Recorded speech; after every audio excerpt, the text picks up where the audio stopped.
G'day YouTube, Turbo Tristan here, welcome back to the channel. In today's video we're going to be talking about something that probably would have gotten me fired from my last job as a car salesman.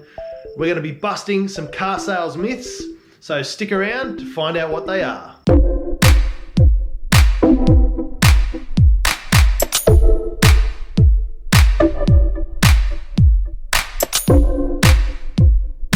If you're one of my regular subscribers, you're probably wondering what's going on. If you're new to the channel, welcome, stick around. I do lots of videos about modifying cars, turbocharging cars, and it's mostly mechanical work. So normally I'm really dirty and really grubby and my hands aren't so clean. If you are one of my regular subscribers, don't worry, we'll be getting back to the mechanical stuff soon. I'm just waiting for some parts to arrive. So in this video, I'll be sharing some secrets about some of the things I learned and a lot of the myths I came across while selling cars for 15 years up in Sydney. So something that you guys might not know about me is I was a car salesman in Sydney for around about 15 years, give or take.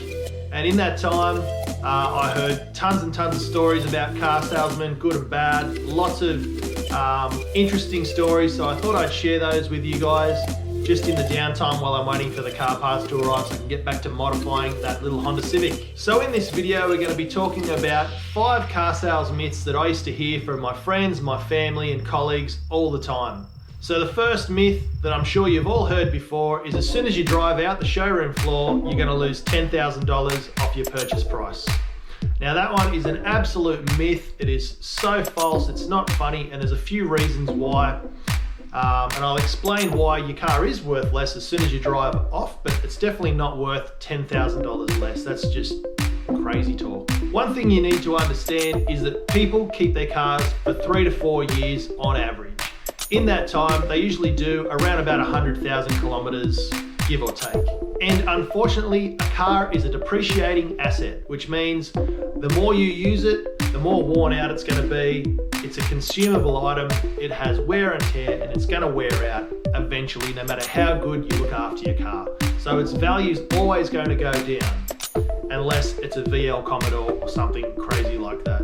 Don't ask me why. The only time your car is going to drop $10,000 as soon as you drive off the showroom floor is if you were to do something really stupid, like turn back around, drive it back into the dealership and then try and sell it back to them. And the reason for that is, put yourself in the dealer's shoes. If you have 2 brand new identical sedans, brand new latest models, they're exactly the same. One has been registered in somebody's name, it's been driven around the block, and for some reason or other, they don't want it anymore.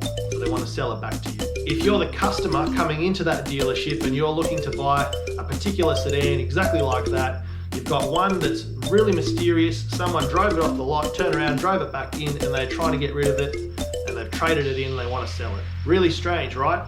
Then you've got the brand new car, which is exactly what you came in to look for, and it's exactly what you wanted.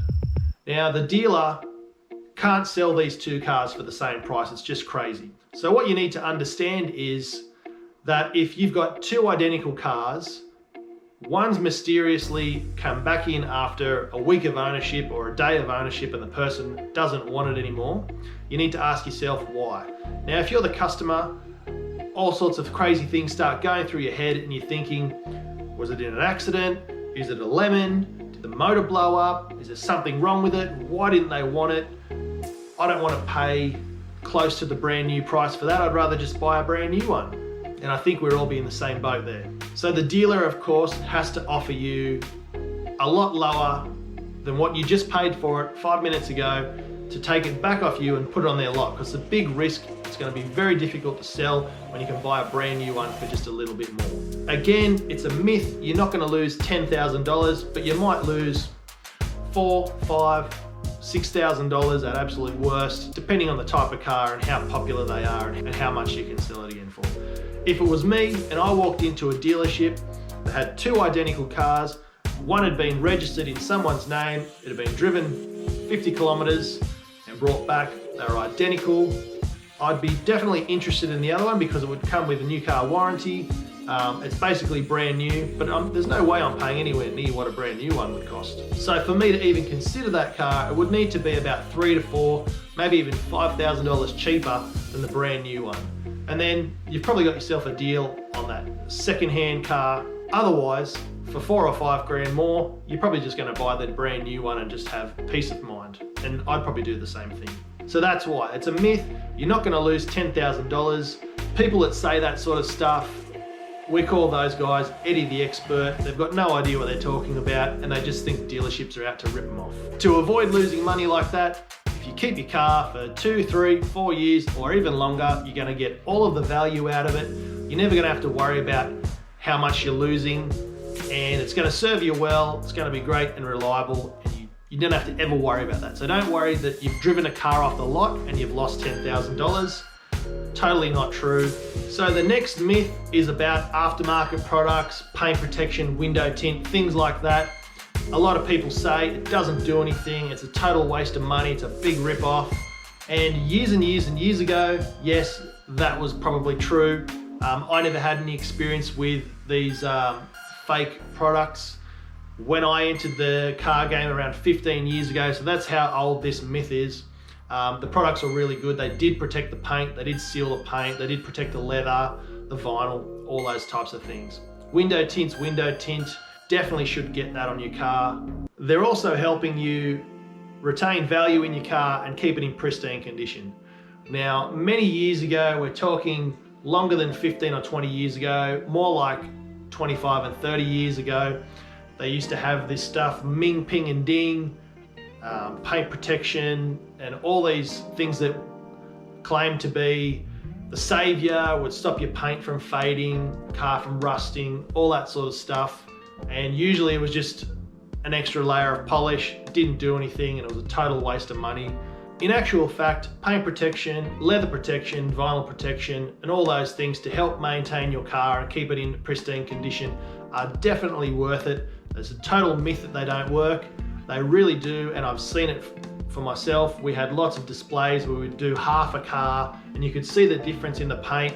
One half was really radiant and shiny, the water would run straight off. There's all sorts of things you can buy now to protect your car.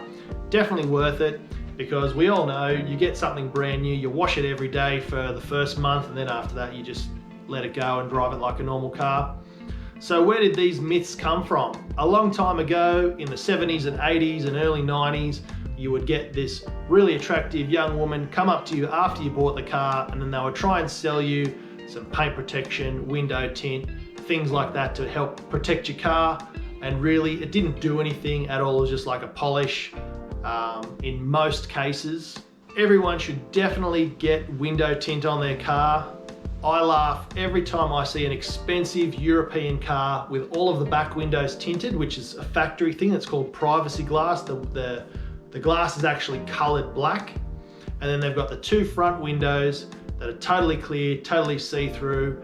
And I just think, why would you spend over $100,000 on a car and not tint the front windows? It looks silly. So you definitely should do that. Some paint protection to seal the paint, and also some interior protection. So definitely recommend that stuff. Just like everything, do your research. You don't have to buy it from the dealer, but it just means it's easier, and you make sure you do get it done, because we all know once we get the car out into the real world and start using it, we can't afford to have it in the shop for a day getting stuff done to it. So best to get it done before you pick up the car. But do your research, shop around, make sure you know what you're getting, and make sure it comes with warranties, and make sure you follow the warranty. Myth number 3 comes from someone that we in the car game like to call Eddie the expert. And Eddie's the person, he's usually a boomer, usually hasn't bought a car for the last 15 or 20 years himself. He's usually a granddad, an uncle, a dad, next door neighbor that's always in the garage working on his car. Eddie the expert thinks he knows everything about cars. And Eddies like to give advice that's so outdated. And that brings us to myth number 3, which is don't budge off your first offer. Now, having sold cars for around about 15 years, I got some absolutely stupid offers. For some reason, people seem to see the ticket price of a car and think they can save $10,000 off that ticket price because such and such Eddie the expert back in 1989 bought a insert name here vehicle, and he got a discount off the sticker price by $10,000, and all dealerships are easily making over $10,000 per car. Totally not true. Depends on the price of the car. If your car is $16,990, you're probably going to be flat out absolutely lucky to save $1,000 off that car. The smaller the price, the smaller the profit margin. If there's a cheaper car than that, good luck saving, you know, $250. You'd be flat out getting a $250 discount on a car that's under $15,000. Once you start to move up to $25,000 cars, you might save $1,000 to $1,500, and that's an absolute max if it's on a run out sale, if there's an end of financial year deal on, something like that.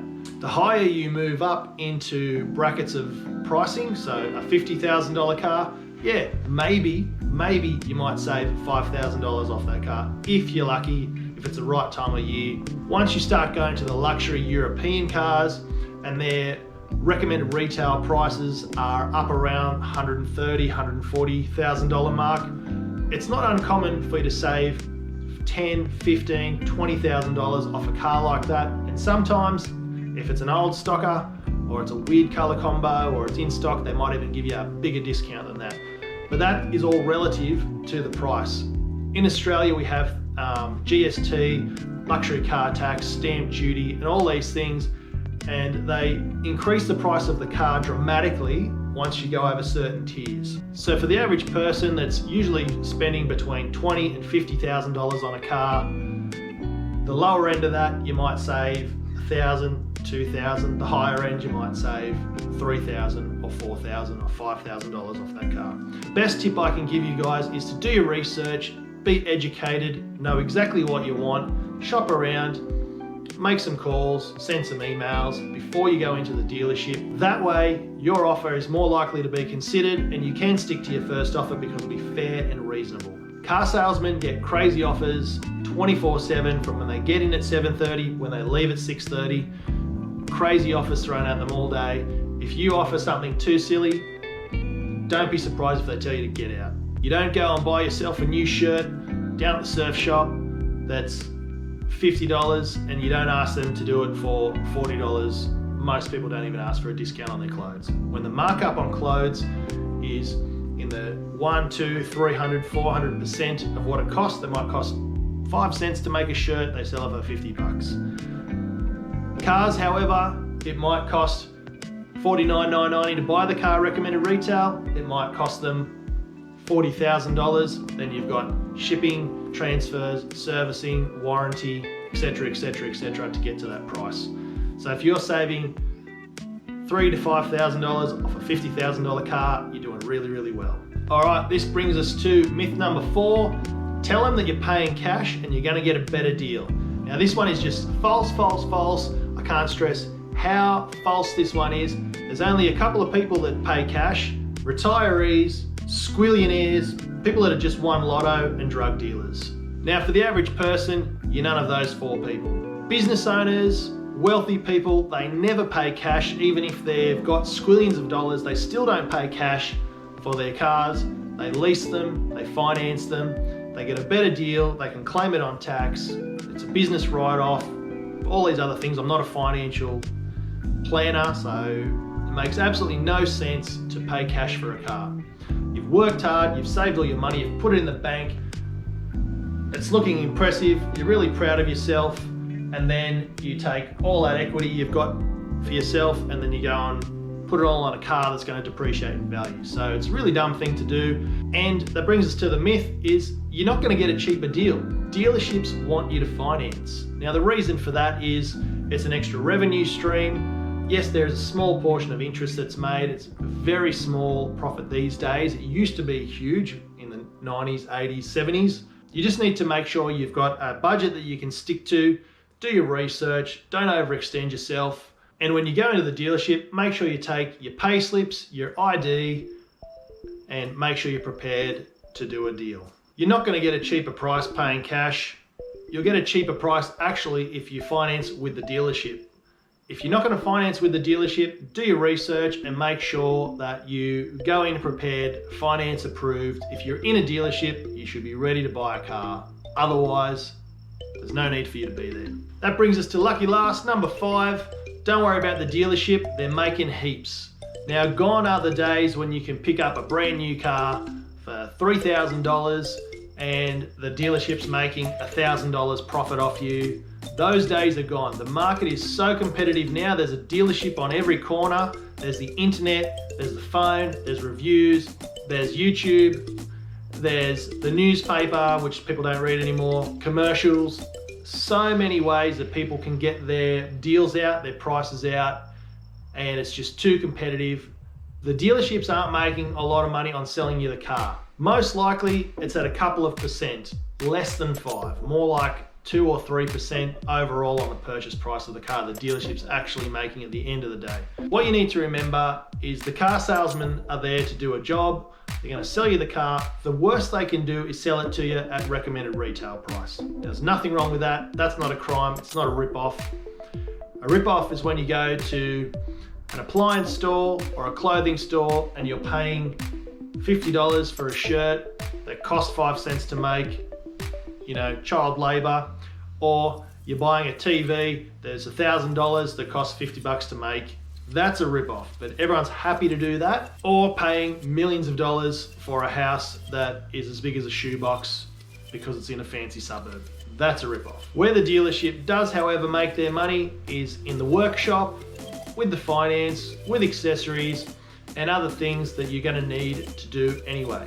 One of the worst things that always really annoyed me was people saying that they were getting ripped off by car yards. It would be impossible for someone to sell you something over the recommended retail price, at least not in the last 20 years. Everything is way too regimented, governed, audited, assessed. Everything's under scrutiny. Car salesmen have been under scrutiny since the 60s, 70s, 80s, 90s, when all those shonky boomers were doing rip-off dodgy deals on Parramatta Road and ripping people off on used cars mostly. Most dealerships sell between 50 to 100 cars at the top end per month. Every car they sell is a huge amount of money to keep the cars on their floor plan.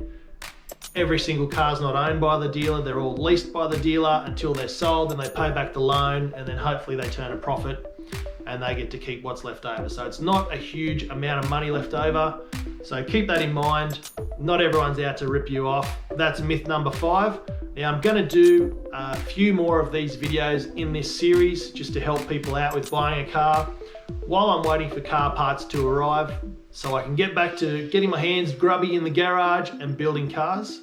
So if you're new to the channel, please don't forget to subscribe. There'll be more of this content coming your way. If you like cars, subscribe anyway, turn on the bell notification so you can be informed when a new video is out, because I'm always doing something minimum once a week, teaching you guys how to work on your car, how to turbo cars, how to go fast, how to wrench on your car, and now I've added a little extra feature for a couple of episodes, which will be how to save money when you're buying a car and sharing my experiences with car sales. I got 15 years of experience, so I thought I'd share it with you guys. If I had have done these videos when I worked in a car dealership, I definitely would have lost my job. These are all the things that we talk about when there's no customers in the showroom. So stick around, there's going to be a few more videos coming up.